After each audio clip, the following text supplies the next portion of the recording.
Hello everybody, Sparkster1701 here, and it was bound to happen sooner or later. Sooner or later, we were going to have to do a month dedicated to the Action Masters. So, no time like the present, we might as well get this going, especially since I know a fair amount of the fans don't really care for these toys. But are they really all that bad? We're going to take a look at some different ones this month, and we'll see how that goes. Now, of course, hopefully I don't have anybody drop their subscription simply because I'm covering these toys. I did say way back in the day when I did my first Megatron video, I was going to cover everybody. So, unfortunately, everybody includes the Action Masters. So, for this month, that's what we're going to look at, and we're going to kick the month off with the Autobot communications expert, Blaster. Of course, this is the second version of Blaster, and this one was released in 1990, and he would only be available in 1990, as here in the United States, the Generation 1 toy line was canceled by the end of 1990. Of course, here Blaster's a nice redo of his original counterpart, although considerably smaller. Of course, he does have a Flight Pack backpack. He's one of the few units that has a backpack unit.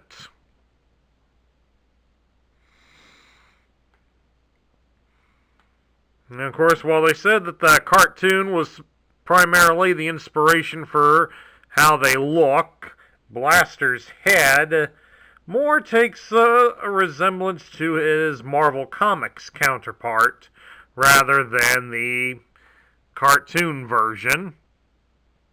Of course, I can't say if this is true or not. I really didn't read the Marvel Comics as a kid, mainly because there really wasn't that many comic book stores around here back when I was growing up, so I kind of missed out on that. At any rate, let's take a look at Blaster's articulation. And he has what would be the standard articulation for an Action Master. That you can turn his head from left and right. You can rotate the arm at the shoulder all the way around, although the backpack does get in the way of it. If we remove the backpack, you can see the arm does go all the way around. Does have a metal bar here at the waist. Darn thing fell off. So you can bend his legs up at the hip 90 degrees, and you can bend him at the knee about 90 degrees. And of course, some of you might notice that I always hold on to the legs very tightly when I move their legs. This is because the legs are held on here by a little metal bar. And years of play wear does tend to make the legs get a little bit loose on here, and they can pop off. So I've had quite a few of them in my collection where the legs have simply fallen off from play wear. And that can be real upsetting when you've spent all sorts of money buying these toys.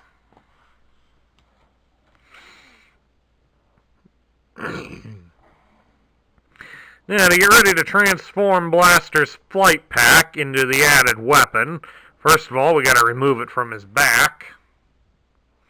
There's also the little note on the instructions that, should you choose, you can also mount Blaster's gun here on the top of the Flight Pack.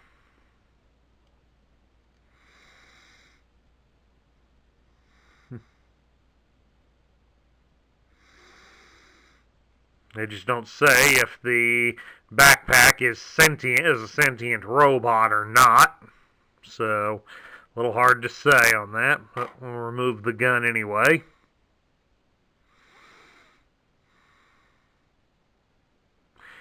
Now, to start the transformation, you take the Flight Pack, you're going to grab this yellow switch at the front, and you're going to push it back, and it'll pop out this black piece right here. just like that. And then the next thing you're going to do is you fold the wings, like so, into the sides of the gun.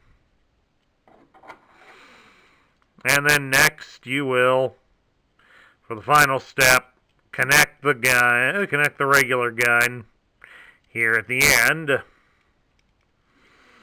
And then you have Blaster's new gun.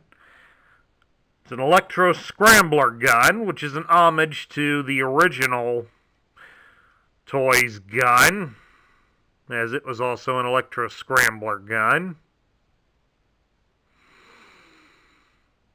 And of course, the instructions show that Blaster should hold this with the blue post right here near the front. It's just unfortunately when he's doing that, it doesn't secure very well. And of course, if you put it in his right hand, it means he's going to hold the gun at an angle. And it's impossible to do it from this way on his left hand. I think most of us tend to prefer to use the posts on the wings.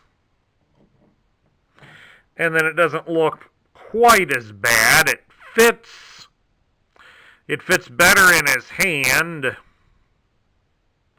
Just unfortunately, the obvious grip for the gun is back here. So it's kind of in a similar vein to the original Optimus Prime gun, where he's holding it in a spot that is quite noticeably not the trigger area, despite the fact there is a trigger area prominently featured on the weapon. And of course, how well does Blaster stand with holding his rifle? Actually, holding it like that, he actually stands pretty good. So it's not too bad. It could be a lot worse, though, and from a lot of them that I've seen, quite a few of them are very, very worse. So, this one, it's not bad. It's at least passable. Probably more passable from this side. Shouldn't have turned him like that. Now he wants to fall down. There we go. Looks a little more passable from that side. That way you don't see the obvious hand grip. So maybe this is the best view. Moving right along, let's take a look at Blaster's accessories, and we will start with his gun. The card contents say that this is a tractor beam electron gun. And that really doesn't make a whole lot of sense, since if you watched a lot of Star Trek or Star Wars, you know that tractor beams are used to grab onto things and either bring them closer to you or push them away. So they're not really used that much as a weapon per se. Mainly due to the fact that a lot of those, especially the Star Wars ones, requires a lot of projectors to grab onto fast-moving spaceships. It's part of the reason why the Death Star was able to grab the Millennium Falcon, but not a Star Destroyer. So why they'd make this as a gun that claims it's a tractor beam just kind of sounds like somebody's not really doing a lot of their homework. Still, the gun's in a nice shape. You got ammo. It'll look like an ammo clip hanging here from the front, and got a nice carry handle here at the top. So all in all, it doesn't look too bad. Just a pretty dumb name. And then lastly, we have his Action Master partner, the Flight Pack. Since it's a backpack unit, and it allows him to fly, allows him or any other Action Master to fly.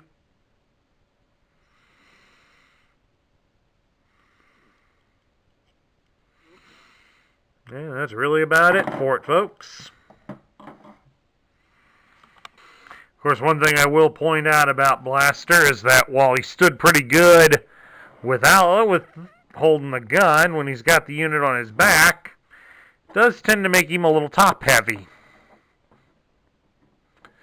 That could just be the age of this toy. This is not one I had in my collection as a child, so this one was bought used, so it probably saw a fair amount of action. Pun intended.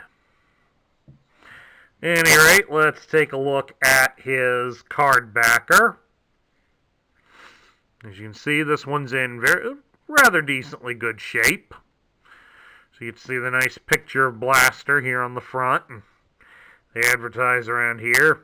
Flight pack converts from backpack to electro scrambler gun. And a little extra warning. Weapons do not shoot. Seriously? Of course, on the back side, we have his power plans, which is standard for all of the Action Masters.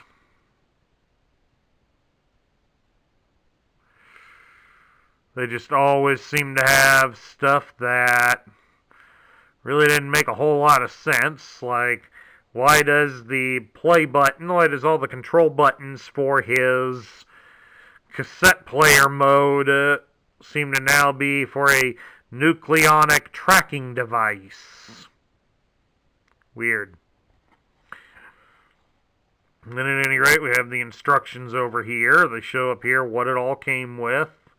How to mount the gun, and then how to transform the flight pack into a gun.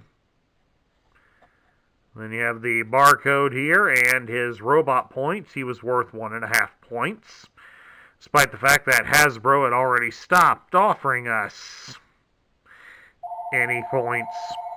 Hold on a second, that's the phone ringing. Credit card companies always calling trying to sell me something I don't need. Okay, getting back to Blaster now, we'll take a look at his tech spec. It's done up in red here to show that he's an Autobot, even lists Autobot above there. And of course, it uses the same picture of him that's found on the front of the card. It gives his name as Blaster and lists his function as communications. His motto is, when the music is rockin', I'm rollin'. He loves all kinds of Earth music, but rock and roll is his favorite because it's hard and loud, like him. Fights hard, plays hard, lives hard, and makes sure everyone knows it. I think we get it. In combat, routinely performs feats of courage and daring that would blow the fuses on other robots. As a communications center, his broadcast range is 4,000 miles. His Energon-powered flight pack can propel at airborne speeds in excess of 120 miles per hour. Backpack converts to a signal-jamming electro-scrambler gun. Now, while they flush out his character a little bit, it still sounds kind of stupid.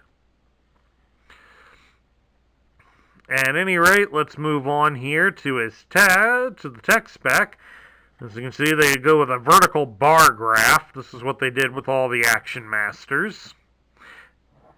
It lists his strength as 9, his intelligence is 8, his speed is 3, his endurance is 8, his rank is also 8, his courage is 10, his firepower is 7, and his skill is 10. So, aside from his slow speed, Blaster is pretty above average as a warrior. Now we get down to my thoughts. What do I think of Blaster? Blaster, I'm going to go about and say he's about in the middle tier in this form as an Action Master. The original toy was always great, but let's put some realism in on the availability, folks. Blaster was taken off the market in 1987. So when this one came out, Blaster had been off toy shelves for 3 years. And it was only the year prior that they had made new cassette guys to go into Blaster. So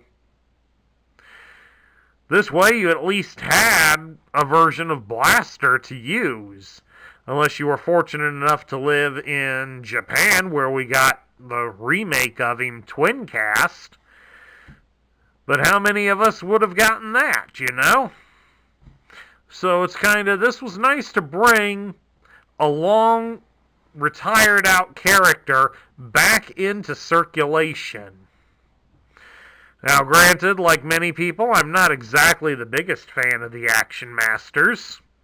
But I will say that the flight pack on him, it's not bad. It does add a little level of extra playability to him, so we can't really argue with that. The cannon mode that it becomes in, yeah, it looks stupid. The only thing that it gets right is that it does pay homage to the original toy's weapons, so we'll give it a little credit for that. But the loss of a lot of the gimmicks on it just makes this kind of a middle-tier toy. He gains a lot of points for the fact that at least he's been off the market for several years. So bringing him back was kind of a nice treat for fans that didn't get the original toy. And that concludes my review of the Autobot Communications Center Blaster Action Master version. If you like this video, leave a thumbs up here on YouTube. If you're new to the channel, hit the subscribe button down below and join up in our ranks. Also, don't forget to ring that notification bell so you'll know when new videos are posted. Please also share your thoughts for Blaster, either the original or the Action Master, in the comments down below. This is Sparkster1701 saying I will catch you all later.